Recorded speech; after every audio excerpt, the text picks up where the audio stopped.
got so motherfucking design on right now. Bring it down, bring it down, bring it down. I got 3 old guys on the block. Nah, sebelumnya pasti kita sudah pernah mendengar radang panggul dan infeksi postpartum. Nah, jadi di sini saya akan menjelaskan pengertian, penyebab, gejala, diagnosis, komplikasi, dan pencegahan radang panggul itu sendiri dan infeksi postpartum. Nah, pertama-tama saya akan menjelaskan materi tentang radang panggul. Nah, jadi pengertian radang panggul atau pelvic inflammatory disease atau yang sering disingkat FID adalah infeksi yang menjangkiti tuba fallopi, ovarium, rahim, leher rahim, atau panggul perempuan. Nah, penyakit ini merupakan penyebab utama dari infertilitas yang dapat dicegah. Kasus radang panggul sebagian besar ditemukan pada perempuan berusia 15 tahun sampai 24 tahun yang aktif dengan seksual. Nah, kira-kira kenapa ya? Selanjutnya saya akan menjelaskan penyebab dari radang panggul itu sendiri. Nah, ternyata infeksi menular seksual menjadi salah satu penyebab dari radang panggul itu sendiri. Kenapa? Karena bakteri pada penyakit menular seksual seperti chlamydia dan gonore atau kencing nanah merupakan beberapa contoh bakteri yang dapat menyebabkan leher rahim terinfeksi. Peradangan biasanya disebabkan oleh bakteri di mana bakteri masuk ke dalam vagina, kemudian bergerak ke rahim dan melalui tuba fallopi. Oke teman-teman, jadi di sini saya akan memberikan gambaran kenapa bisa terjadi radang panggul. Nah, jadi di sini terdapat gambar tuba fallopi di mana tuba fallopi yang sebelah kanan normal dan tuba fallopi yang sebelah kiri mengalami inflamasi atau peradangan akibat bakteri yang masuk melalui vagina. Nah, bakteri seperti apa sudah saya jelaskan pada slide awal, di mana bakteri infeksi menular seksual seperti chlamydia dan gonore bisa menyebabkan radang panggul, di mana bakteri ini masuk melalui vagina, kemudian melewati tuba fallopi dan menyebabkan tuba fallopi mengalami peradangan. Nah, selain itu, ada beberapa faktor yang dapat menjadi risiko terkena radang panggul seperti keguguran, persalinan, aborsi, seks dengan beberapa orang atau lebih dari satu orang, kemudian seks tanpa menggunakan pengaman. Selain itu, infeksi menular seksual dan kebiasaan mencuci vagina atau vaginal douching. Nah, jadi teman-teman, kebiasaan mencuci vagina itu sebenarnya tidak bagus untuk alat seksual kita atau vagina. Nah, jadi sebaiknya kita tidak menggunakan pemutih atau sabun-sabun yang dapat menyebabkan hal-hal yang tidak kita inginkan. Cukup menggunakan air bersih dan dilap menggunakan tisu. Ada beberapa tanda dan gejala yang biasanya muncul pada pasien dengan nyeri panggul. Yang pertama, nyeri panggul atau perut bagian bawah. Yang kedua, nyeri ketika buang air kecil. Yang ketiga, nyeri saat berhubungan seksual. Yang keempat, perdarahan di luar menstruasi atau setelah berhubungan.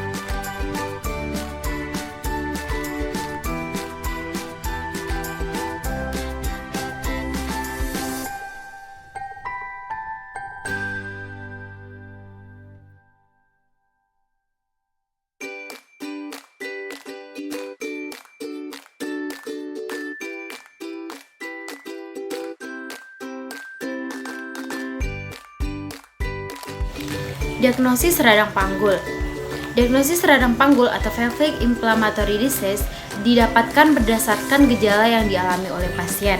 Mengambil sampel darah dari vagina atau leher rahim pasien. Pemeriksaan yang dilakukan pada organ reproduksi yang memberikan informasi mengenai tingkat infeksi bakteri serta jenis bakteri yang menginfeksi. Beberapa tes yang mungkin dilakukan seperti tes darah lengkap, tes urin, tes kehamilan dan USG, kemudian CT scan atau MRI. Pasien dapat didiagnosis radang panggul setelah hasil tes terdapat bakteri penyebab seperti chlamydia atau gonore dinyatakan positif dan terbukti berisiko terhadap penyakit tersebut. Kemudian komplikasi radang panggul. Komplikasi radang panggul terjadi ketika penyakit tidak segera ditangani atau penderita tidak menyelesaikan periode pengobatan yang diwajibkan. Jenis komplikasi yang biasa timbul adalah sakit panggul jangka panjang, munculnya abses atau tidak bisa buang air besar, berulangnya penyakit radang panggul pada penderita, infertilitas, dan terjadinya kehamilan ektopik.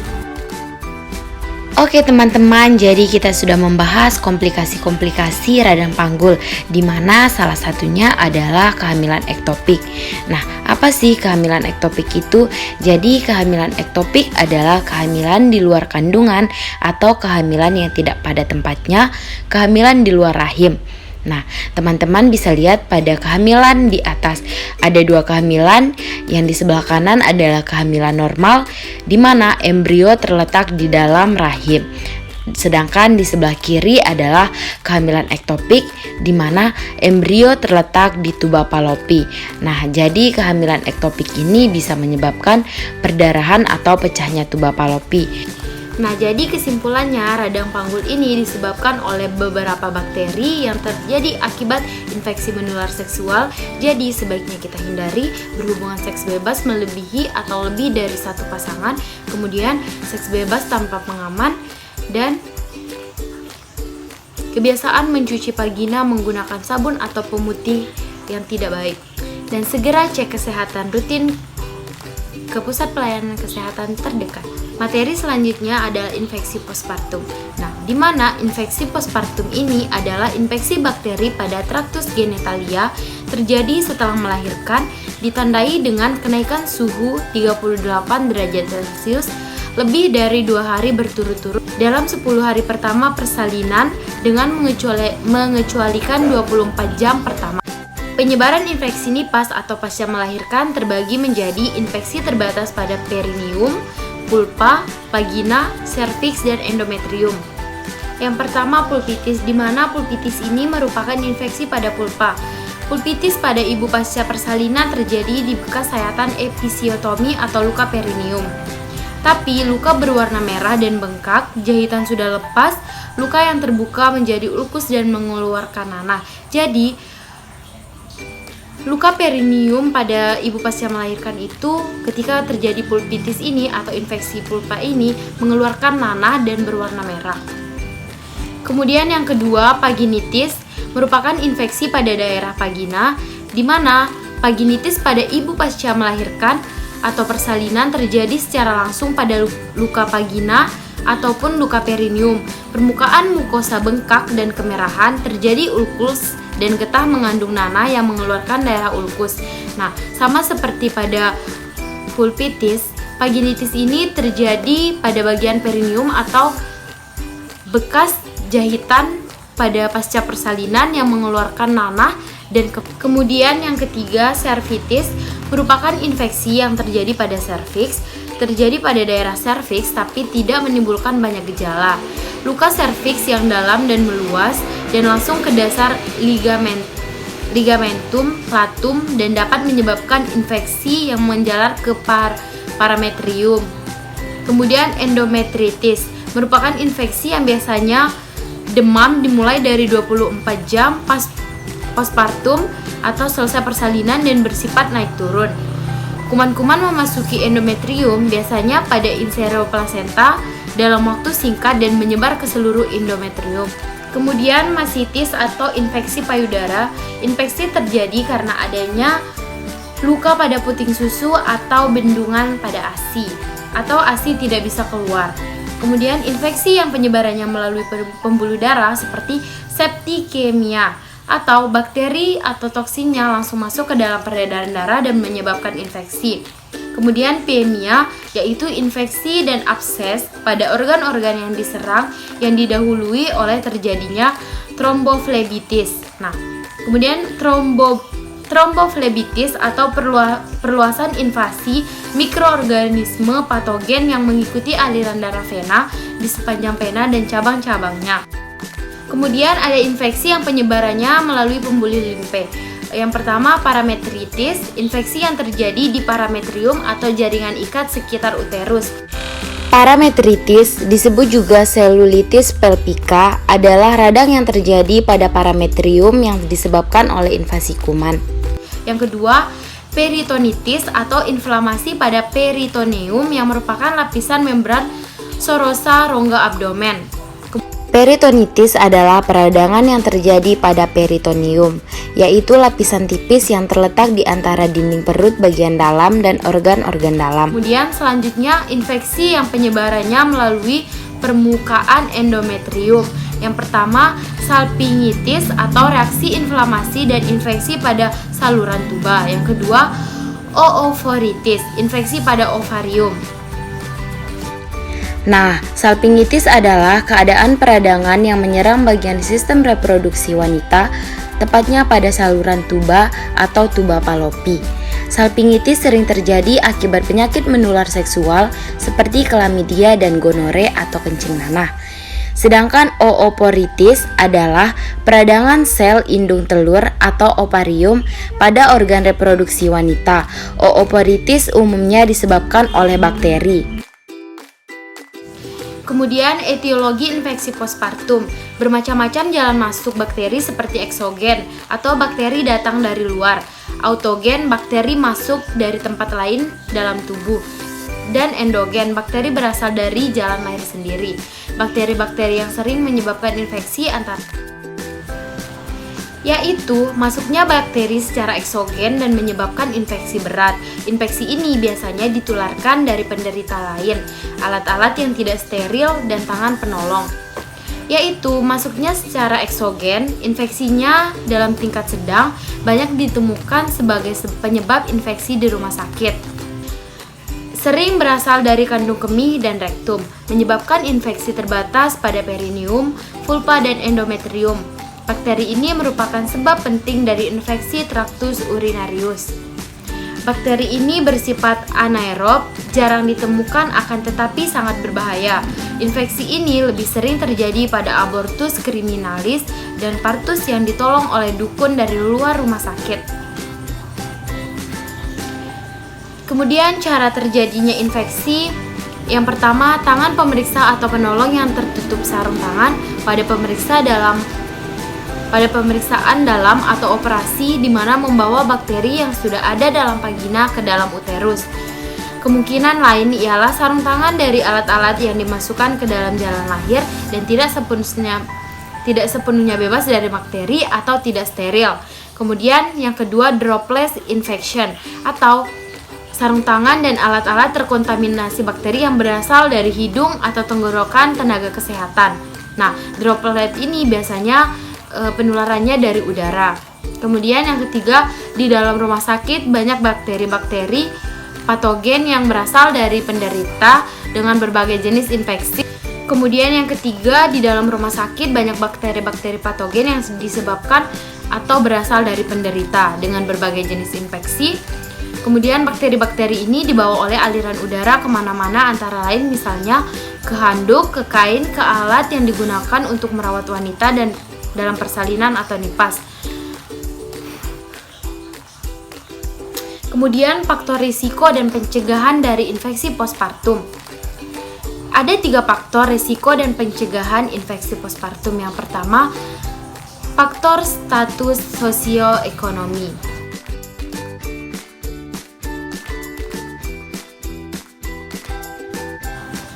Penderita dengan status sosioekonomi rendah mempunyai resiko timbulnya infeksi nipas jika dibandingkan dengan penderita dengan kelas sosioekonomi menengah. Kenapa? Karena status sosioekonomi yang rendah ini dihubungkan dengan timbulnya anemia, status nutrisi yang rendah, dan perawatan antenal yang tidak adekuat. Kemudian yang kedua, faktor proses persalinan.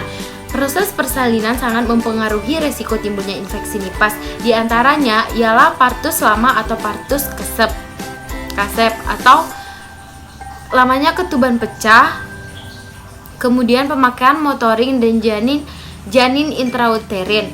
Jumlah pemeriksaan dalam yang dilakukan selama proses persalinan dan perdarahan yang terjadi. Kemudian yang ketiga, faktor tindakan persalinan. Tindakan persalinan merupakan salah satu faktor risiko penting untuk terjadinya infeksi nipas. Seksio sesaria merupakan faktor utama timbulnya infeksi nipas. Penderita yang mengalami seksio sesaria mempunyai faktor risiko 5-30 kali lebih besar daripada persalinan normal. Selain itu, beberapa tindakan pada persalinan, misalnya ekstraksi forceps, tindakan episiotomi atau pembedahan, laserasi jalan lahir, dan pelepasan plasenta secara manual juga meningkatkan resiko timbulnya infeksi. Kemudian pencegahan infeksi postpartum. Yang pertama pada masa kehamilan, yaitu mengurangi atau mencegah faktor-faktor predisposisi seperti anemia, malnutrisi, dan kelemahan, serta mengobati penyakit-penyakit yang diderita ibu. Yang kedua, pemeriksaan dalam. Jangan dilakukan kalau tidak ada indikasi perlu. Kemudian, selama persalinan, yang pertama, hindari partus terlalu lama dan ketuban pecah dini. Yang kedua, menyelesaikan persalinan dengan trauma sedikit mungkin. Yang ketiga, perlukaan